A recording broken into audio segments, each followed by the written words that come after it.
जय हिंद मेरे प्यारे भाई और बहनों, स्वागत है आप सभी का आज के इस क्लास में। तो मेरे प्यारे भाई और बहनों, पिछले क्लास में आप सभी पढ़े होंगे स्वर वर्ण के बारे में। पहले क्लास में आपने वर्ण के बारे में थोड़ी सी जानकारी ली थी। दूसरे क्लास में आप सब पढ़े होंगे स्वर वर्ण के बारे में। अब हम लोग शुरू कर रहे हैं इस क्लास से व्यंजन वर्ण को। आ रहा है समझ में? पहले क्लास में आपने क्या पढ़ा? वर्ण के बारे में पढ़ा। दूसरे क्लास में क्या पढ़ा? स्वर वर्ण के बारे में पढ़ा। अब तीसरे क्लास को हम शुरू कर रहे हैं जिसमें हम लोग व्यंजन वर्ण पढ़ेंगे। आ रहा है समझ में? चलिए आगे क्लास को लेकर चलते हैं। तो आज के क्लास में हम लोग पढ़ेंगे व्यंजन वर्ण के बारे में। किसके बारे में पढ़ेंगे? व्यंजन वर्ण के बारे में पढ़ेंगे। समझते हैं कि आखिर व्यंजन वर्ण होता क्या है। आ रहा है समझ में? तो जिस वर्ण का उच्चारण जिस भी वर्ण का उच्चारण स्वर वर्ण की सहायता से हो व्यंजन वर्ण कहलाता है। जिस भी वर्ण का उच्चारण स्वर वर्ण की सहायता से हो व्यंजन वर्ण कहलाता है। जैसे देखिए अ क्या है? अ एक स्वर वर्ण है और यहां अ की सहायता से ही क, ख, ग इसके अलावा और भी कई वर्ण हैं जिसका उच्चारण होता है। अतः क, ख, ग आदि व्यंजन वर्ण हैं। आ रहा है समझ में? जैसे क, जब भी क को पढ़ते हैं तो लास्ट में आता है अ। ख को जब पढ़ते हैं तो लास्ट में आता है ख, लास्ट में अ। उसके अलावा ग लास्ट में आया अ, च लास्ट में आया अ। आ रहा है समझ में? तो व्यंजन वर्ण वैसा वर्ण है जिसका उच्चारण स्वर वर्ण की सहायता से होता है। आ रहा है समझ में? और लास्ट में अ आता है और अ एक स्वर वर्ण है, तो हम कह सकते हैं कि क, ख, ग, च, ट, थ, प ये सभी क्या है? व्यंजन वर्ण है। आ रहा है समझ में? हाँ, आ ही रहा होगा। मूल व्यंजन वर्णों की संख्या 33 है। ओरिजिनल मुख्य व्यंजन वर्ण कितने हैं? 33। मूल व्यंजन कितने हैं? 33। मूल व्यंजन कितने हैं? 33। देखिएगा यहां 33 व्यंजन वर्ण लिखा गया है। क, ख, ग, घ, ड़ ये सभी क्या है? ये सभी क्या है? मूल व्यंजन वर्ण है। ये सभी क्या है? मूल व्यंजन वर्ण है। आ रहा है समझ में? चलिए आगे बढ़ते हैं। व्यंजन वर्ण के भेद क्या समझेंगे? व्यंजन वर्ण के भेद को अब समझेंगे। व्यंजन वर्ण के कितने भेद? 3 भेद। व्यंजन वर्ण के कितने प्रकार? 3 प्रकार। व्यंजन वर्ण के कितने प्रकार? 3 प्रकार। व्यंजन वर्ण के 3 भेद। आ रहा है समझ में? पहला हो गया स्पर्श व्यंजन। व्यंजन वर्ण का पहला प्रकार स्पर्श व्यंजन। व्यंजन वर्ण का दूसरा प्रकार अंतस्थ व्यंजन। व्यंजन वर्ण का दूसरा प्रकार अंतस्थ व्यंजन। तीसरा प्रकार ऊष्म व्यंजन। तीसरा प्रकार ऊष्म व्यंजन। व्यंजन वर्ण के कितने प्रकार? 3 प्रकार। पहला स्पर्श व्यंजन, दूसरा अंतस्थ व्यंजन और तीसरा ऊष्म व्यंजन। आ रहा है समझ में? हाँ, आ ही रहा होगा बाबू। स्पर्श व्यंजन को अब समझते हैं।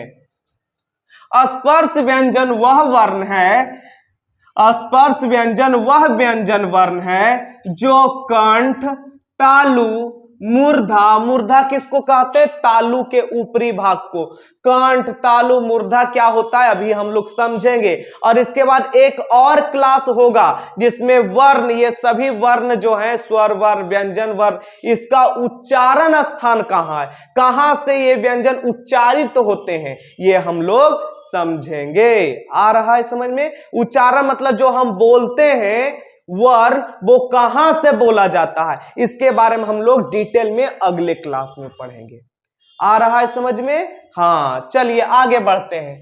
वैसा व्यंजन वर्ण जो कंठ, तालु, मूर्धा, ओष्ठ, दांत आदि के स्पर्श से बोले जाते हो स्पर्श व्यंजन कहलाता है।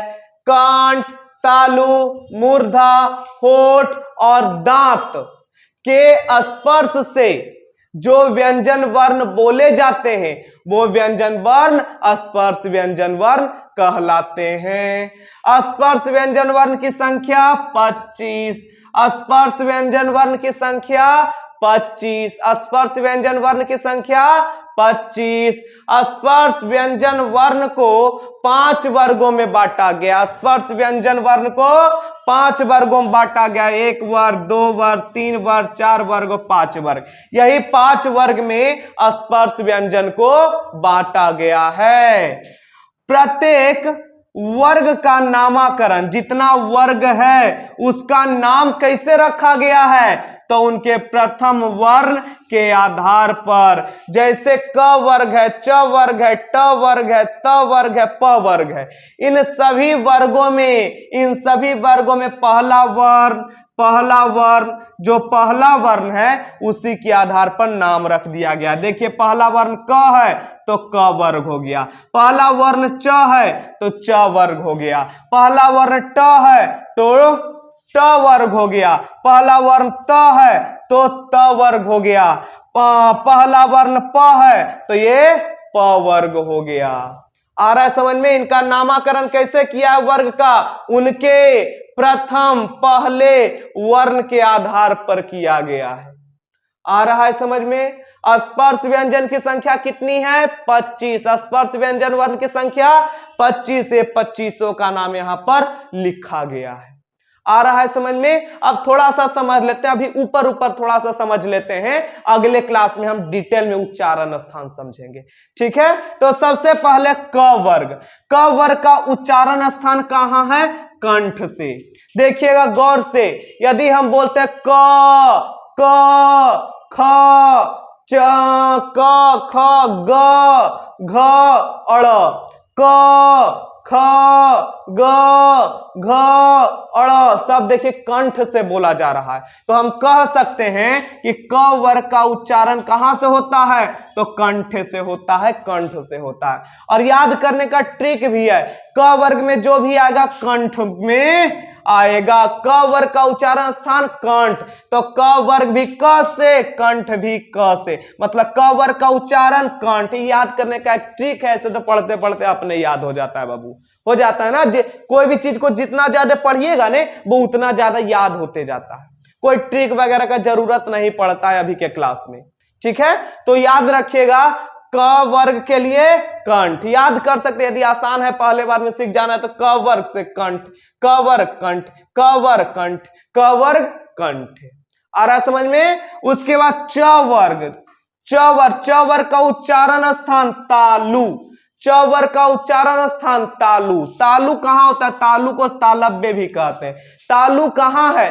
तो हम लोग जो जीभ बोलते हैं, ये जो जीभ है उसके ऊपरी भाग को, जीभ के ऊपरी भाग को, या सिंपल एकदम आसान भाषा में, देहाती भाषा में कह सकते हैं कि जीभ के छत को, जीभ का जो छत है, जीभ के ऊपरी भाग को हम सभी तालु कहते हैं, तालव्य कहते हैं। जो जीभ का ऊपरी भाग है उसको तालु कहते हैं। और यहीं से च, छ, ज, झ, य यहीं से स्पर्श होके निकलता है। यहीं से स्पर्श होके च, छ, ज, झ, य, देखिएगा ऊपर में ही स्पर्श हो रहा है ना। तो हम कह सकते हैं कि च वर्ग का उच्चारण स्थान तालु है, तालव्य है, दोनों एक ही नाम है। ठीक है, चलिए आगे ट वर्ग।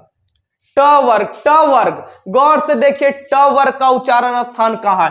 ट ट ट ट ट मूर्धा मतलब आप लोग समझते हैं, आप लोग का जो दांत है, दांत जिस चीज से लगा हुआ है, जो ये हंसते हो तो ये जो दिखता है उसको बोलते हैं जबड़ा। क्या बोलते हैं? जबड़ा। तो जबड़ा यहां से देखो ट ठ ड ढ न, देखिएगा यहीं पर स्पर्श होगा ये जो दांत है उसके पीछे वाले जबड़ा, आगे वाला नहीं पीछे वाला, आगे वाला नहीं पीछे वाला जो जबड़ा है उसी को हम लोग मूर्धन्य कहते हैं। क्या करते हैं? मूर्धन्य या मूर्धा बोलते हैं। आ रहा है समझ में? जैसे तालव्य सा बोलते हैं, तालव्य सा, तालव्य सा। देखिएगा ये जो जबड़ा है उसके आगे वाला भाग है, पीछे वाले भाग पर सट रहा होगा।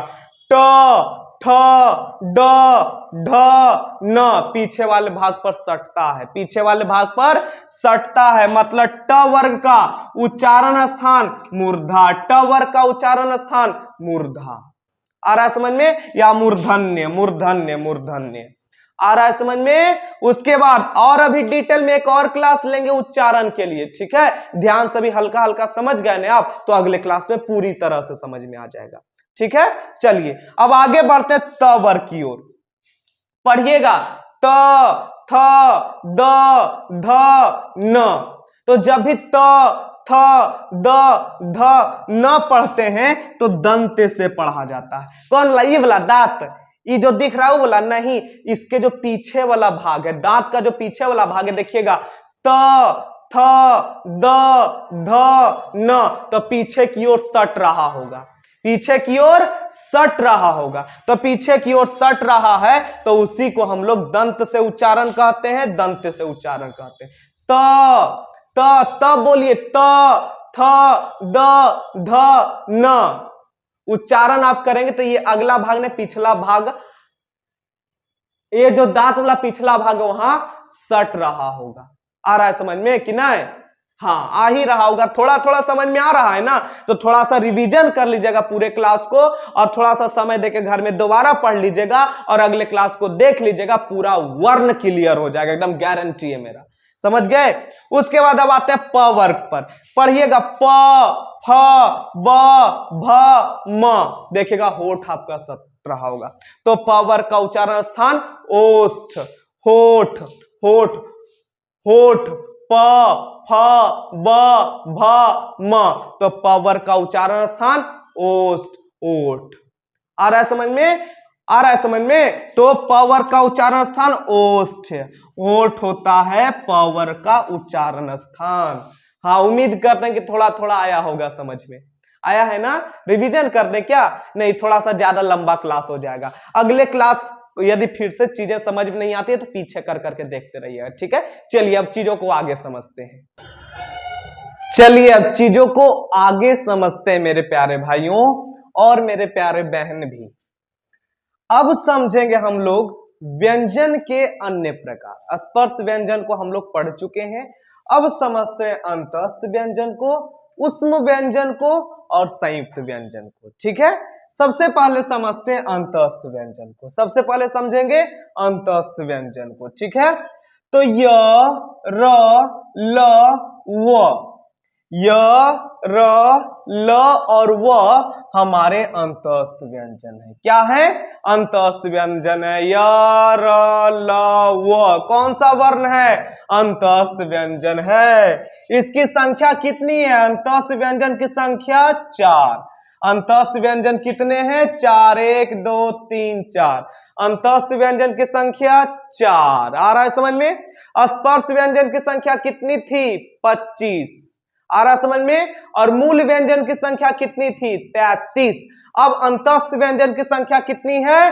4। आ रहा है समझ में? हाँ, आगे बढ़ते हैं। ये जो अंतस्थ व्यंजन है इसका उच्चारण जीभ, तालु, पीछे अभी आप समझे कहां है, सब खुद से करने का प्रयास कीजिएगा, बाकी नहीं समझ में आ गया था तो अगला क्लास है ये है बाबू, ठीक है? तो अंतस्थ व्यंजन का उच्चारण जीभ, तालु, दांत और होठों के परस्पर सटने से होता है। आ रहा है समझ में? अंतस्थ व्यंजन कौन कौन है? य र ल व, ये क्या है? अंतस्थ व्यंजन है। इनकी संख्या कितनी है? अंतस्थ व्यंजन की संख्या कितनी है बाबू? 4। अंतस्थ व्यंजन की संख्या कितनी है? 4। और अंतस्थ व्यंजन का उच्चारण कहां से होता है? जीभ, तालु, दांत और होठों से, होठों के परस्पर सटने से। लेकिन कभी भी ये जो अंतस्थ व्यंजन है ये पूरी तरह से कभी नहीं सटते हैं। जीभ, जीभ, तालू, दांत और होठों के परस्पर सटने से अंतस्थ व्यंजन बोला जाता है, उच्चारित होता है। लेकिन ये अंतस्थ व्यंजन पूरी तरह से कभी सटने इनको नहीं देते हैं। आ रहा है समझ में? हाँ, आ ही रहा होगा। अब आगे समझते हैं ऊष्म व्यंजन को। ये तालव्य स, मूर्धन्य स, दंट स और ह क्या है? ऊष्म व्यंजन है। तालव्य स, मूर्धन्य स, दंट स और ह क्या है? ऊष्म व्यंजन है। और इनका उच्चारण रगड़ या घर्षण से उत्पन्न ऊष्म वायु से होता है। ऊष्म मतलब गर्म होता है, समझ गए? तो ऊष्म व्यंजन का उच्चारण जैसे स, ह, जब भी आप बोलेंगे स, ह, तो ऐसे देखिएगा थोड़ा सा गर्म हवा निकलता है। आ रहा समझ में? तो ऊष्म व्यंजन जो है उसका उच्चारण शब्दों के इन सभी जो हमारे अंग हैं मुंह के, जिससे उच्चारण हो रहा है इन वर्णों का, उनके रगड़ या घर्षण से ऊष्म व्यंजन बोला जाता है, उच्चारित होता है। आ रहा है समझ में? और जब भी ये सारे अक्षर बोले जाएंगे, ये सारे वर्ण बोले जाएंगे, तो हमारे मुख से, हमारे मुंह से कुछ गर्म हवाएं निकलती है। आ रहा है समझ में? हाँ। और ऊष्म व्यंजन की संख्या कितनी है? 4। ऊष्म व्यंजन की संख्या कितनी है? 4। आ रहा है समझ में? हाँ। आगे अब समझते हैं संयुक्त व्यंजन को। छ, त्र, ज्ञ और स्र को हिंदी वर्णमाला में स्थान दिया गया है, परंतु ये मूल व्यंजन नहीं है, इसलिए इन्हें संयुक्त व्यंजन या संयुक्ताक्षर कहते हैं। आ रहा है समझ में? थोड़ा थोड़ा ये जो छ, त्र, ज्ञ, स्र है, इनको हिंदी वर्णमाला में रखा गया है, ठीक है, लेकिन मूल स्वरों में नहीं रखा गया है। आ रहा है समझ में? यही कारण है कि इनको संयुक्त व्यंजन या संयुक्ताक्षर कहते हैं। ये जो 4 है इनको संयुक्त व्यंजन या संयुक्ताक्षर कहते हैं। संयुक्ताक्षर, संयुक्ताक्षर, संयुक्ताक्षर कहते हैं। क्या कहते हैं? संयुक्त व्यंजन या संयुक्ताक्षर कहते हैं। छ जो है हमारा, ये 2 वर्णों के मिलने से बना है, क और स। त्र, त और र के मिलने से बना है। ज्ञ, ज और य के मिलने से बना है। स्र, स और र के मिलने से बना है। देखिए गौर से, संयुक्त रूप से मिल रहा है तब इसका निर्माण हो रहा है। संयुक्त रूप से मिला तब ये बना, संयुक्त रूप से मिला तब ये बना, संयुक्त रूप से मिला तब ये बना। मतलब संयुक्त रूप से मिलने से ही इसका निर्माण हुआ, इसलिए ये संयुक्त व्यंजन है, संयुक्ताक्षर है। आ रहा है समझ में? थोड़ा थोड़ा। चलिए एक बार रिवीजन करते हैं इसको, ठीक है? अंतस्थ व्यंजन कितने हैं? 4। अंतस्थ व्यंजन कितने हैं? 4। अंतस्थ व्यंजन कौन कौन है? य, र, ल और व। अंतस्थ व्यंजन कौन कौन है? य, र, ल और व। इनकी संख्या कितनी है? 4। अंतस्थ व्यंजन की संख्या 4।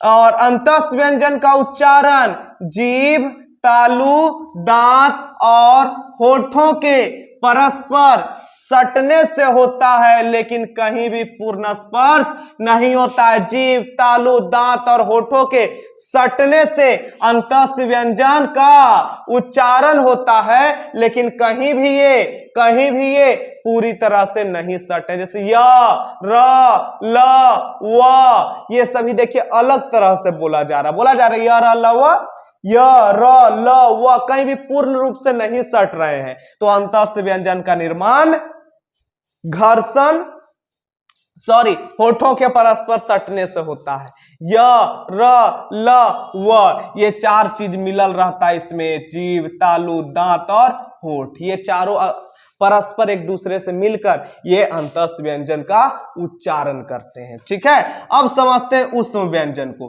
तालव्य स, मूर्धन्य स, दंड स और ह क्या है हमारे ऊष्म व्यंजन है। तालव्य स, मूर्धन्य स, दंड स और ह ऊष्म व्यंजन है। इनका उच्चारण कैसे होता है, रगड़ या घर्षण। जैसे बोलेगा श, श, हो, रगड़ या घर्षण होता है, तब थोड़ी सी गर्म हवा हमारे मुंह से निकलती है, तब उस व्यंजन का उच्चारण होता है। ठीक है, उस व्यंजन की भी संख्या कितनी है, 4। उस व्यंजन की संख्या कितनी है, 4। संयुक्त व्यंजन छ, त्र, ज्ञ, स्र संयुक्त व्यंजन है। ये हिंदी वर्णमाला में है परंतु मूल व्यंजन में नहीं है। संयुक्त व्यंजन की भी संख्या कितनी है, 4। संयुक्त व्यंजन की संख्या 4। कौन कौन, छ, त्र, ज्ञ, स्र। छ का निर्माण किन के मिलने से हुआ, क और मूर्धन्य स।